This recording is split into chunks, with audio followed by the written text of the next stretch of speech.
سنة وانتم طيبين. طبعا في ناس كتير عايزة تعرف ازاي نسيح الدهن بتاع الماعز او الدهن العلف بطريقة جميلة جدا ومن غير ما يتحرق مني، وبيبقى ريحته حلوة خالص، وازاي نستخدمه في الطبيخ طبعا من غير ما يجلد. في مكون سحر هنضيفه للدهن بعد ما يسيح كده. تابعوا الفيديو لغاية الآخر عشان تعرفوا ايه هو المكون ده. طبعا حبايبي اللي لسه ما شافوش القناة، يعني أول مرة بيشوفوا القناة يشتركوا في القناة ويضغطوا زر الجرس عشان يوصلهم كل جديد من وصفاتي، واللايك الجميل منهم اللي يرفع الفيديو على اليوتيوب. يلا بينا نشوف الفيديو. اللهم صل وسلم وبارك على سيدنا محمد وعلى آله وصحبه وسلم. أهلا بكم حبايبي، عاملين ايه؟ يا رب تكونوا بخير وصحة وعافية. النهاردة هنعمل مع بعض، طبعا كل سنة وانتم طيبين. شايفين ده طبعا من الذبايح اللي عندنا واللحمة، بيبقى فيه دهن كده. الدهن ده اسمه دهن كلوة، ده بيتسيح غير السمين لوحديه. الدهن انا جبته وغسلته وحطيته في طبق زي كده، وجهزت بصلة صغيرة، هي بصلة كده لان انا مش هقطعها، هخليها سليمة واوريكم كده ازاي نسلي الدهن بحيث ان هو نستخدمه في الاكل بتاعنا زي السمنة، بس بالعكس كمان ده اطعم كمان من السمنة. طب ناس كتير هتقول ده بيجلد، ده بيبقى جامد كده. انا هوريكم طريقة مكون سحر تضيفوه للدهن اللي بتسيحينه، هيخليه تحفة وطعمه زي السمنة المترملة كده. يلا بينا على البوتاجاز.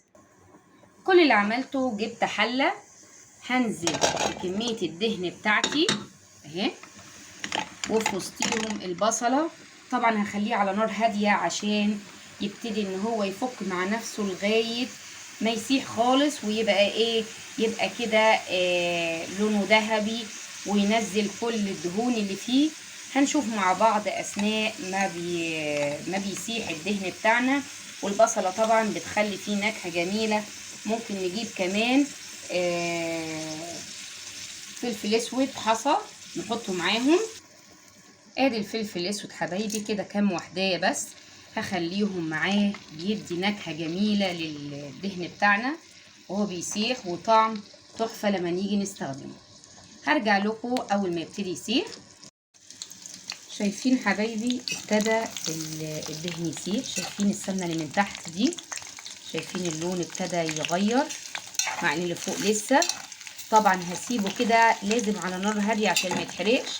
طبعا انتوا بتورينا يا الهام ازاي على طول لحظه بلحظه كده، عشان في ناس مبتدئه لسه حبايبي اللي متجوزين ما يعرفوش طبعا يستفادوا ازاي من الدهن ده. فطبعا في جو الغلا اللي احنا فيه لازم نستفاد من اي حاجه ما نهدرهاش.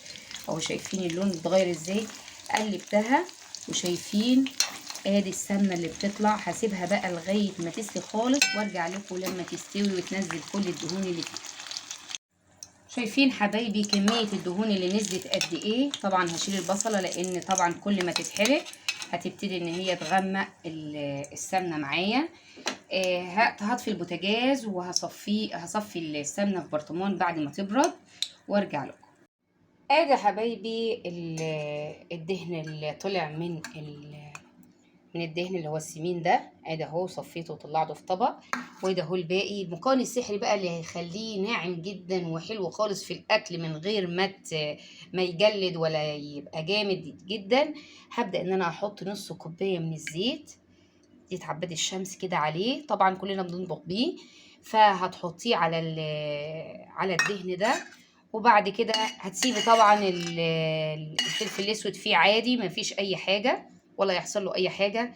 ونبتدي ان احنا نحطه في البرطمان، اي برطمان عندك ازاز بلاستيك، انا بفضل الازاز. ادي اهو هجيبه كده ابخره عشان برضه هو دافي شويه، وهبدا انزل حبه حبه لغايه ما احطه في البرطمان كله.